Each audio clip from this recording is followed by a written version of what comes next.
देखो, सबसे पहले देखो हमारे पास ये जो टाइप है, इसमें एक चीज का हमेशा ध्यान रखना, विच पैराग्राफ कंटेन के टाइप जब भी आपके पास आएगी ना, तो कौन सी चीज सबसे ज्यादा इंपॉर्टेंट है, ये जो नोट दिया होता है ये सबसे ज्यादा इंपॉर्टेंट है। अब मतलब है कि इस नोट का क्या मतलब होता है, मतलब बहुत स्टूडेंट्स को पता नहीं है, उनको ये चीज लगती है कि इसका मतलब है कि एक लेटर है जो कि 2 बार आएगा ही आएगा। लेकिन रियलिटी में इसका पता क्या मतलब होता है कि एक पैराग्राफ है जिसके 2 आंसर होंगे, और कोई एक पैराग्राफ होगा ऐसा जो खाली होगा, जो किसी का भी आंसर है वो नहीं होगा। तो इस लाइन का क्या मतलब है, भी एक पैराग्राफ होगा जिसके 2 आंसर आएंगे, और एक पैराग्राफ होगा जो कि बिल्कुल खाली होगा। ठीक है, ये इसका क्या है, एक्चुअल में मतलब है। तो आपने इसको ध्यान से पढ़ लेना कि आपके पास ये चीज मेंशन है क्या। ठीक है, तो मैंने तो ये चीज देख ली कि यहाँ पे ये चीज बताई हुई है, you may use any letter more than once means एक लेटर आपका क्या है, खाली होगा, एक पैराग्राफ, और एक पैराग्राफ होगा जिसने 2 बातें करी होगी। अब वो कोई भी हो सकता है, ठीक है, वो मुझे नहीं पता, आप होगी। अब क्या करेंगे, हम पैराग्राफ 1 को काउंट करेंगे। जैसे हम लिस्ट ऑफ हेडिंग करते हैं ना, ये सेम हम वैसे ही करते हैं, विच पैराग्राफ कंटेन, क्योंकि आंसर है वो कोई भी लाइन में हो सकता है। अब इसका एक शॉर्ट ट्रिक भी होती है, वो भी मैं आपको बताऊंगी कि वो कैसे करनी है। पहले एक बार ये वाले मेथड को समझ लेते हैं, फिर उसके बाद दूसरे वाला भी मैं आपको समझा दूंगी। वो कब ट्राई करना है वो भी मैं आपको बता दूंगी कि हमने कब इन चीजों को ट्राई करना है। ठीक है, जो दूसरा मेथड होगा वो ज्यादा वैल्यूएबल है, जब टाइम आपने बचाना है कि मेरा टाइम है वो सेव होना चाहिए। ठीक है, तो उसके लिए क्या चीज करनी है, सबसे पहले तो मैं इसको पढ़ लेती हूँ, ये क्या है। During July 2003, so Museum of Cambridge exhibits what Honda calls the world best most advanced robot एसिमो। सो सबसे बेस्ट जो वर्ल्ड का रोबोट है उसका नाम है एसिमो। ठीक है, आगे उसका फुल नेम है वो उन्होंने बताया। After 17 years in the making, 17 साल लग गए इसको बनाने को, किसको, एसिमो को बनाने को 17 साल लग गए। एसिमो स्टैंड एट 4 फीट टॉल, कितना है, 4 फीट टॉल है, वेट उसका इतना है, and look like a child in an astronaut suit, और बच्चों की तरह लगता है वो। Though it is difficult to see ASIMO face at the distance, so दूर से हम उसका फेस नहीं देख सकते। On closer inspection, it has a smile, two large eyes that conceal camera. अगर हम नजदीक आके देखते हैं तो 2 eyes है उसकी जिसके अंदर कैमरा है वो लगा हुआ है। The robot cannot work autonomously, खुद से काम नहीं करता। Its action are remote control by scientists through the computer in its backpack. जो भी उसका काम है वो क्या है, साइंटिस्ट मॉनिटर करते हैं, जो कंप्यूटर उसके बैकपैक में लगाया है उसके थ्रू उसको प्रॉपरली मॉनिटर किया जाता है। Yet watching ASIMO perform at a show, तो क्या है कि फिर भी लोग क्या एसिमो को परफॉर्म करते हुए देखते हैं। The audience cheered as ASIMO walk forward and backward, जो ऑडियंस है ना वो एसिमो को प्रेज करती है जब वो फॉरवर्ड आगे को जाता है, पीछे को जाता है, side to side, up and down stair, तो लोग उसको चेयर करते हैं। After the show the number of people told me that they would like robots to play more of a role in daily life. One even said that robot would like an another person. तो पूरा paragraph हमने पढ़ लिया, ऊपर ऊपर से देखा हमने क्या चीज है, भी एसिमो है जिसको बनने के लिए 17 साल लग गए। ठीक है, 17 साल लग गए इसको बनाने के लिए, उसकी 4 फीट टॉल है, वेट इतना है, बच्चे की तरह लगता है वो, उसका दूर से फेस नहीं दिखता है, लेकिन अगर हम नियर बाय देखते हैं तो हमें 2 आईज उसकी पता चलती है जिसके अंदर कैमरा है। और उसके बैकपैक में क्या है, कंप्यूटर है जिसके थ्रू वो मॉनिटर होता है, फॉरवर्ड बैकवर्ड ये सब चीजें वो करता रहता है। ठीक है, अब ये पैराग्राफ खाली भी हो सकता है, किसी का आंसर भी हो सकता है, आई डोंट नो, आपने देखना है इस पैराग्राफ में कौन से वर्ड आए और कौन से नहीं आए।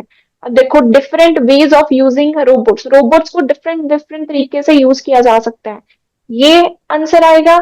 या फिर robot whose body has the same proportion as that of an adult, robot की बॉडी सेम अडल्ट जैसी लगती है, ये आंसर आएगा। Fact that human can be copied and replaced by robots, ये आंसर आएगा। कंपैरिजन बिटवीन एसिमोव और Honda और अदर रोबोट्स, कोई कंपैरिजन करा उसका तो ये आ जाएगा। Pros and cons of creating robots, robots बनाने के फायदे और नुकसान। रोबोट दैट हैज आईब्रोज, अब बताओ इनमें से कोई आंसर है या नहीं है, अगर है तो कौन सा है, बताओ जल्दी। तो देखो डिफरेंट तरीके से कैसे यूज करते हैं रोबोट्स को, ये तो आंसर आएगा नहीं क्योंकि ये चीज उन्होंने हमें बताई नहीं है कि किस तरीके से हम उसको यूज कर सकते हैं। अडल्ट की तरह लगता है? नहीं, हमने देखा है चिल्ड्रन की तरह लगता है, उसमें चाइल्ड था, अडल्ट नहीं था। The fact that human can be copied and replaced by robots, तो रिप्लेसमेंट की कोई बात नहीं करी है, भी रिप्लेस हो जाएंगे लोग इससे। कंपैरिजन किसी के बीच में नहीं हुआ है। फायदे और नुकसान नहीं बताए हैं, उसने तो सिर्फ ये बताया कि ये मूवमेंट करता है, वो इतना टाइम लग गया उसको। आईब्रोज की बात नहीं है, आईज की बात थी उसमें। तो जो हमारा फर्स्ट है वो खाली है, ये किसी का भी आंसर है वो नहीं आएगा, खाली है ये। ठीक है, तो अब आपको पता चल गया ना कि इस लाइन का मतलब क्या होता है। You may use any letter more than once means एक पैराग्राफ ऐसा होगा ही होगा जो खाली जाएगा, और एक पैराग्राफ ऐसा होगा जिसने दो बातें करी होगी, इनमें से कोई भी हो सकती है वो। ठीक है, अब देखते हैं बी पैराग्राफ को रीड आउट करके कि बी पैराग्राफ हमें क्या बोल रहा है। ठीक है, while the Japanese have made huge strides in solving some of the engineering problems of human kinetic and pedal movements for past 10 years, scientists at MIT former Artificial Intelligence Lab recently renamed the Computer Science and Artificial Intelligence Laboratory, उसकी short form दे दी है, has making robots that behave like humans and interact with humans। इन्होंने क्या कर दिया, दस्ता लगा दिया MIT laboratory में, और उन्होंने एक रोबोट बनाया जो कि ह्यूमंस की तरह लगता है, एकदम इंसानों की तरह लगता है, और उनसे इंटरेक्ट भी करता है, लोगों से बात भी करता है। One of the MIT robots किस्मत, उसका नाम क्या है, किस्मत है, हैज टू आईज, दो आईज है उसकी, कंप्लीट विद आईलेट्स, आईलेट्स भी है उसके, ईयर्स है, माउथ है, आईब्रोज है, ये सब चीजें हैं उसकी। It has several facial expression, तो उसके क्या फेशियल एक्सप्रेशन भी है, इंक्लूडिंग हैप्पी सैड, मतलब जब हैप्पी होता है तो हैप्पी फेस एक्सप्रेशन होता है उसका, अगर सैड है तो वो सैड फेस एक्सप्रेशन अपने शो करता है। ठीक है, often change their behavior towards the machine as a result, for example playing with it when it appears sad। Kismet is now in MIT museum but the ideas developed here continue to be explored in new robots। तो पूरे paragraph में क्या चीज की बात करी है, तो क्या जापानीज टीम है जो कि इसको बनाने की कोशिश कर रही थी MIT लैब में। ठीक है, उन्होंने 10 साल लगा दिए, फिर उन्होंने एक रोबोट बनाया जिसका नाम किस्मत रखा। वो जो रोबोट है वो लोगों की तरह दिखता है और लोगों की तरह बात भी करता है, लोगों से इंटरेक्ट भी करता है। ठीक है, उसके दो आईज है, आईलिड है, आईब्रो है, माउथ है, ईयर है, फेशियल एक्सप्रेशन भी है उसके, हैप्पी साइड, सब कुछ वो करता है। ठीक है, अब पूरा पैराग्राफ हमने पढ़ लिया जो हमें ऊपर ऊपर से समझ में आया। अब हम इस बात को मैच करते हैं कि ये किसके साथ है, वो बेसिकली मैच होगी। अब ध्यान से देखना, इसका आंसर है कौन सा आएगा। डिफरेंट तरीके से हम रोबोट्स को यूज कर सकते हैं, ये आंसर आएगा, या फिर उसकी बॉडी अडल्ट की तरह है, एक अडल्ट की तरह दिखती है, ये आंसर आएगा, या फिर रिप्लेस हो जाएंगे ह्यूमन, ये आंसर आएगा। कंपैरिजन करा होंडा के साथ और अदर रोबोट्स के साथ, फायदे और नुकसान बताए हैं, या फिर उस रोबोट के बारे में बताया जिसकी आईब्रो है, होगी कहीं पर। मैम मैम क्योंकि इसमें उसने लिख रखा है कि 2 eyes, years, mouth and eyebrows, and sixth में भी यही है सेम। यस, करेक्ट आंसर है सिक्स। तो इसका जो करेक्ट आंसर आएगा वो है हमारा सिक्स, क्योंकि इसमें पूरा बताया है वो रोबोट के बारे में जो लोगों की तरह दिखता है। ये नहीं बोला कि लोगों को रिप्लेस कर देगा, उन्होंने क्या बोला है कि जो लाइक ह्यूमंस, जो लोगों की तरह दिखता है और जो लोगों से बात भी करता है, ये नहीं बोला कि रिप्लेस कर देगा वो इसको। तो इसमें उसने देखो फिर अब बताया आगे कि उसके पूरे ठीक है, तो इसका जो करेक्ट आंसर आएगा हमारा दैट इज सिक्स। तो अब हम इसको कट कर देते हैं, ये किसी का भी आंसर है, वो नहीं आ सकता। अब जो नेक्स्ट है उसको पढ़ते हैं, पैराग्राफ सी, कॉग। अब एक और आ गया जिसका नाम है कॉग। ठीक है, इज अनदर, एक और है project from the MIT farmer AI lab, जो इसी लैब में बनाया जा रहा है। Fog has a head, eyes, two arm, hands and torso, and its proportion were originated measured from the body of a researcher in the lab। उसकी जो body है ना वो बिल्कुल मेजर करी गई है, जो एक रिसर्चर लैब में काम कर रहा था जैसे उसकी बॉडी है उतनी मेजरमेंट करके उसको बनाया गया है। The work on Cog has been use to test theories of, so ये जो उन्होंने बनाया है, क्यों बनाया, क्योंकि उन्होंने इस पे टेस्ट करनी है थ्योरीज रोबोटिक्स की, और ज्यादा नॉलेज है वो लेनी है लाइक सेंसर्स के through, and to learn through these types of interaction, और चीजें उन्होंने गेन करनी है, इसी वजह से उन्होंने कॉग को बनाया। सो एमआईटी लैब में बना है, उसके हेड है, आईज है, टू आर्म्स है, हैंड्स है, ठीक है, उसकी जो मेजरमेंट है वो करी गई है, जो बंदा लैब में काम कर रहा था रिसर्चर, उसको देखकर वो बनाया गया, जैसी उसकी बॉडी है रिसर्चर की सेम एज इट इज उसकी बॉडी बनाई गई है। क्यों? ताकि उसके ऊपर और एक्सपेरिमेंट्स है वो किए जा सके। अब आंसर बताओ इनमें से कौन सा होगा? It would be two. Yes, correct answer is second. A robot whose body has the same proportion as that of adult, जिसकी बॉडी की सेम proportion है जैसे कि अडल्ट की, तो वहां पे अडल्ट की जगह पर क्या दिया था, हमें रिसर्चर का नेम दिया था। तो इसका जो करेक्ट आंसर आएगा हमारा, दैट इज सेकेंड। अब हम इसको भी कट कर देते हैं।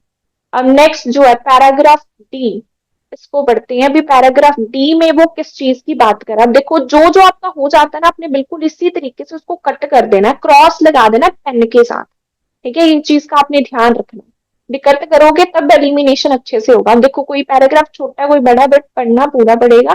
तो मैं यही चीज रिकमेंड करूंगी, अगर आपका टाइम मैनेज नहीं होता है तो ये वाली टाइप लास्ट में करना, पहले मत करना, ठीक है, पहले जो आपको टाइप इजी लगती है आप उसको कर सकते हो।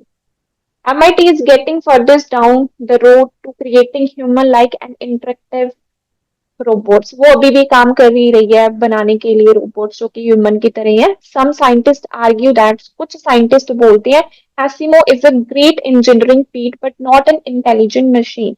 ये कुछ लोग बोलते हैं कि जो एसिमो है ना, वो उसमें उसके अंदर जो है ग्रेट इंजीनियरिंग टेक्निक्स यूज करी गई है, लेकिन वो इंटेलिजेंट नहीं है, because it is unable to interact autonomously, क्योंकि वो खुद काम नहीं करता, वो रिमोट पे चलता है। फर्स्ट पैराग्राफ में हमने देखा था ना, बैकपैक के अंदर उसके क्या है, वो डाला गया है कंप्यूटर जिसके थ्रू वो मॉनिटर किया जा रहा है, ठीक है।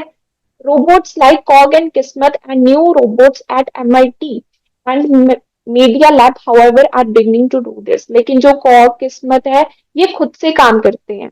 तो दो रोबोट्स की बात करी है, पहले नंबर पे कौन सा है, एसिमो, और कॉग और किस्मत की बात करी है उन्होंने, दो रोबोट्स को कंपेयर करा कि एसिमो वैसे ठीक है लेकिन वो खुद से काम नहीं करता, लेकिन जो कॉग और किस्मत है वो खुद से काम करते हैं, ठीक है। अब आप देखना कि इसमें से कौन सा आंसर आएगा। Ma'am fourth, four option, fourth आएगा। क्यों?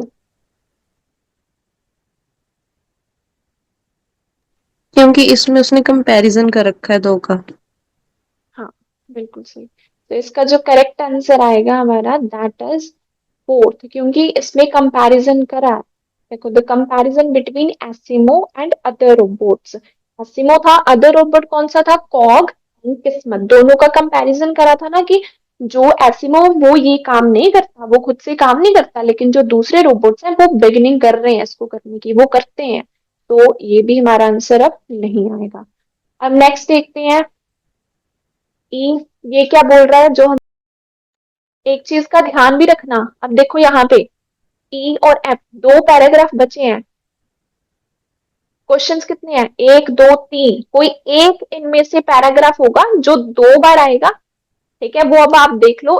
ई पैराग्राफ को पढ़ के ई आएगा या फिर एफ आएगा, पहले आप ई को पढ़ो, फिर देखते हैं क्या चीज ये यहाँ पे बोल रहे हैं। दीज आर एक्साइटिंग डेवलपमेंट, बहुत अच्छी डेवलपमेंट है। Creating a machine that can walk, make gesture and learn from its environment is amazing achievement. कहते कि क्रिएट करना ऐसी मशीन को जो चल सकती है, जो कि फेशियल एक्सप्रेशन देती है, जो इन्वायरमेंट से सीखती है, बहुत अच्छी अचीवमेंट है। And watch this space, these achievements are likely rapidly to be improved upon, ये इम्प्रूवमेंट इसके अंदर चलती रहेगी। जो ये रोबोट्स हैं could have a plethora of uses in the society, plethora क्या होता है, बहुत सारे यूजेस हैं रोबोट्स के सोसाइटी में। Helping to free people from everyday task में हेल्प कर सकते हैं इन जापान। फिर उन्होंने आगे एग्जांपल दे रही है, for example there is an aim to create robots that can do the task similar to an average human and also act is more sophisticated situation as firefighters, astronauts, or medical assistant to the elderly in the workplace and in homes, partly in order to counterbalance the effect of aging population. So देखो पूरे paragraph में क्या बोला कि बहुत अच्छे हैं ये, कहते कि एक बहुत अच्छी अचीवमेंट अगर हम एक ऐसी मशीन बना सकते हैं जो बात कर सकती है, जो गेस्चर देती है, और इसके बहुत ज्यादा प्लेथोरा ऑफ यूजेस हैं सोसाइटी में। हमारे जो एवरीडे टास्क है उसमें भी ये हेल्प करती है, एवरीडे टास्क में भी हेल्प करती है। फिर उन्होंने एग्जाम्पल बना दी भी, जापान में तो बनाया गया ताकि वो लोग जो लोग अपने डेली रूटीन में काम करते हैं ना, वो भी काम करते हैं, ये वाले रोबोट्स हैं। और जो मोस्ट सोफिस्टिकेटेड सिचुएशन आती है, ज्यादा कॉम्प्लेक्स सिचुएशन आती है, जैसे कि फायर फाइटर की तरह भी काम करती हैं, एस्ट्रोनॉट की तरह भी काम करती हैं, मेडिकल असिस्टेंट, जैसे कि कोविड के टाइम पर आपने देखा होगा बहुत सारी कंट्रीज में क्या है, रोबोट्स का यूज किया जाता था मेडिसिन के लिए, वैक्सीन के लिए, है ना। वही सब चीजें बताएं कि क्या क्या फायदे हैं रोबोट्स के। अब ये बात देखते हैं मैच करके किसके साथ होती है। यस, आंसर आएगा इसका first, different ways of using robot. So different different तरीके बताए थे ना कि किस किस तरीके से हम यूज कर सकते हैं रोबोट्स को। तो ये चीज बताई थी ना, so that's why correct answer क्या आएगा हमारा इसका, दैट इज फर्स्ट। डिफरेंट तरीके बताए थे ना, भी इसमें भी यूज होता है, इसमें भी यूज होता है, और हमारी जो पर्सनल लाइफ है इसमें भी हम इसको यूज कर सकते हैं day to day routine work में। अब देखो एक ही बचा है वैसे, है ना, एक ही पैराग्राफ बचा है और दो हमारे पास ये बचे हैं, ठीक है, तो मतलब एफ ही आएगा। बट फिर भी हम श्योरिटी के लिए इसको जरूर पढ़ेंगे ताकि आपको पता चल जाए रिप्लेसमेंट की बात इसमें हो रही है, ठीक है। अब देखो, such robots say much about the way in which we view humanity and they bring out the best and worst for us. कहते कि इसका फायदा भी है, बेस्ट भी है, और इसका वर्स्ट भी है हमारे लिए। मतलब रोबोट्स का फायदा भी है और रोबोट्स का नुकसान भी है। ऑन दी वन हैंड अगर हम एक तरफ देखें, these development express human creativity. अगर हम एक तरफ देखें तो ये जो डेवलपमेंट है ये लोगों की क्रिएटिविटी को बताती है, our ability to invent, experiment and to extend our control over the world, ये सब चीजें बताती हैं। ऑन द अदर हैंड दूसरी तरफ, the aim is to create robot like a human being is suppressed or by the ideas, by the sense that human companionship can be substituted by machine। मतलब जो लोग है ना, जो उनके friends हैं, वो रिप्लेस कर सकती है ये machine. That human loss their humanity, लोगों के बीच में ह्यूमैनिटी खत्म हो जाएगी when they interact with technology, और they were are the little more than surface or ritual behavior that can be stimulated with metal and electrical circuits। So पूरे paragraph में आपको पता चल गया होगा कि फायदे भी बताए हैं, उसके नुकसान भी बताए हैं, और ये रिप्लेसमेंट की बात भी कर दी है कि जो ये मशीन है ना, अगर ये आपके पास है तो आपको कंपेनियंस की जरूरत नहीं है। कंपेनियंस क्या होते हैं, फ्रेंड सर्कल, आपको फ्रेंड्स की जरूरत नहीं है, ठीक है। तो अब यहाँ पे आगे देख लो, रिप्लेसमेंट की बात हुई है ना, कि ये ह्यूमन को कॉपी करता है और ये रिप्लेस कर देगा। तो एक तो ये आंसर आ जाएगा। Pros and cons means advantages and disadvantage. अब आपको पता चला होगा कि इस लाइन का क्या मतलब, ठीक है। भी एक पैराग्राफ है वो खाली भी जाएगा, ये मत सोचना से रिपीट ही होता है, खाली भी जाता है इससे। ये चीज का आपको ध्यान रखना पड़ेगा, क्योंकि काफी स्टूडेंट्स को नहीं पता होता, वो फोर्सफुली इंप्लीमेंट करते हैं नहीं अब तो आएगा ही आएगा आंसर कुछ भी हो जाए, लेकिन ऐसे नहीं होता है। मेरी बात ध्यान से सुनना। ये तो चलो हमारे पास पांच छह क्वेश्चंस थे तो मैंने पूरा डिटेल में पढ़ लिया, ठीक है, मैंने डिटेल में उसको पढ़ लिया क्योंकि मेरे पास पांच छह क्वेश्चन थे। अब सम टाइम क्या होता है, सम टाइम हमारे पास क्वेश्चन ही तीन होते हैं, तो तीन क्वेश्चन होते हैं, ए से लेकर आई तक पैराग्राफ होते हैं। तो अगर हम तीन क्वेश्चन के लिए इतने पैराग्राफ पढ़ लेंगे तो टाइम कैसे मैनेज होगा, टाइम मैनेज नहीं हो सकता फिर। अब मेरी बात समझ रहे हो कि तीन क्वेश्चन के लिए इतने पैराग्राफ पढ़ोगे तो टाइम कैसे मैनेज होगा, नहीं होगा, वो तो पूरा वेस्टफुल है। तीन क्वेश्चन के लिए इतना पढ़ोगे, उस केस में क्या करना, उस केस में हम मेथड यूज करते हैं कीवर्ड में। आपको पता है कीवर्ड मेथड क्या होता है, कीवर्ड मेथड में क्या चीज करते हैं हम। अब तीन क्वेश्चन के लिए मैं ए से लेकर आई तक पढ़ूंगी फिर तो मेरी रीडिंग होगी टाइम पर कंप्लीट, फिर तो कभी नहीं होगी कंप्लीट। तो कंप्लीट करने के लिए हम क्या करते हैं, हम बेसिकली क्या करेंगे, कीवर्ड पिक करेंगे, क्वेश्चन के जो वर्ड्स है ना वो मैच करेंगे, पैराग्राफ्स में स्कैन करेंगे। अब वो वर्ड्स है वो लेंथी होने चाहिए, जो हम अपनी जैसे ट्रू फॉल्स में कीवर्ड पिक करते हैं, जो हम एमसीक्यूज में कीवर्ड करते हैं, उसमें जो हम कीवर्ड पिक करते हैं ना वैसे कीवर्ड आपको पिक करने पड़ेंगे। अब ये भी नहीं कि एक वर्ड पिक करके चलेंगे, no, it is not possible. आपको एक क्वेश्चन में से दो तो कम से कम पिक करने पड़ेंगे, फिर उसको फाइंड आउट करो कौन से पैराग्राफ में मिल रहा है, आंसर आपको विद इन 5 मिनट्स के अंदर मिल जाएंगे। मैं टू बी वेरी फ्रेंक, जब मैं इस टाइप को करती हूँ ना, मैं दोनों मेथड का यूज करती हूँ, कीवर्ड का भी और एलिमिनेशन का भी। क्यों? क्योंकि अगर हम सारे क्वेश्चन में एलिमिनेशन से करूंगी तब भी टाइम क्या है, काफी कंज्यूम हो जाएगा। ठीक है, तो मैं दोनों को मिक्स करके कर लेती हूँ। वो चीज मैं आपको बताऊंगी भी कैसे करनी है। क्वेश्चन में से कीवर्ड आपको पिक करना पड़ेगा और लोकेट करना है कि वो कहाँ पे आपको वर्ड मिल रहा है, आपको आंसर है वो डेफिनेटली मिल जाएगा। अब ये नहीं भी अकेली अकेली लाइन को स्कैन करना है, फिर तो होगी रीडिंग। दो दो तीन तीन लाइनें इकट्ठी लेकर फिर उसको स्कैन करना चाहिए हमें, फिर आंसर हमें